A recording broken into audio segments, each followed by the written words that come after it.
Where do you draw the line here? I'm told that no longer can you find on HBO Gone with the Wind because somehow that is now offensive. Where do you draw the line? Should George Washington and Thomas Jefferson and James Madison be erased from history?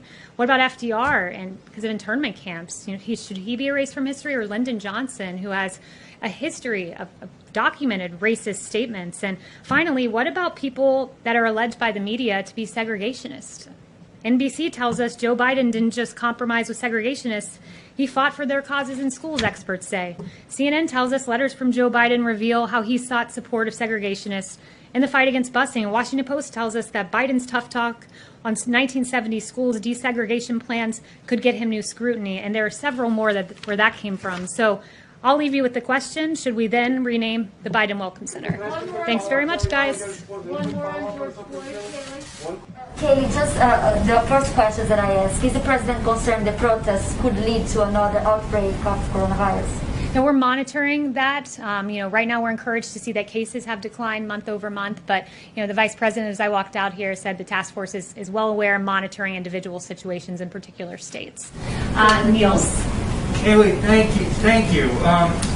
Going back to where you started with the statement about renaming the military bases, if Congress were to send over, say, the defense authorization with language that were to rename one of these bases for someone who, say, was a general who won the Civil War, would the president veto the defense authorization? The president will not be signing legislation that renames America's forts. It's important to note, Fort Bragg, for example, it's one of the largest military installations. It's home to tens of thousands of brave American soldiers. And when you think of Fort Bragg, we think of the brave soldiers that deployed from there. We think of all 5 World War II airborne divisions, the 82nd, the 101st, the 11th, the 13th, and the 17th, all trained at Fort Bragg. The 555th Parachute Infantry Battalion, this was the first black parachute battalion trained at this fort. We must recognize the sacrifices made by these men and women, some of whom saw Fort Bragg for the last time before they went overseas. We've got to think of the Fort Bragg soldiers that have led humanitarian operations like in Hurricane Katrina and the earthquake in Haiti. We've got to honor what has happened there, not rename it. So that is an absolute non-starter for the president. And I would also note... One more question on that. Yeah, John. One more question on that.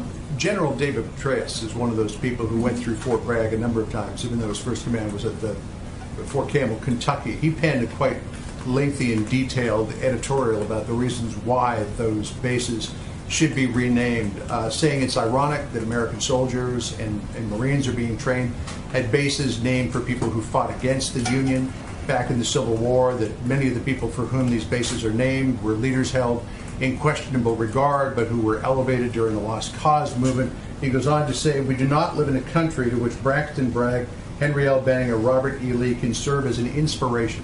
What does the White House say to that particular point of view? Fort Bragg is known for the heroes within it that trained there, that deployed from there, and it's an insult to say to the men and women who left there the last thing they saw on American soil before going overseas, and in some cases losing their lives, to tell them that what they left was inherently a racist institution because of a name.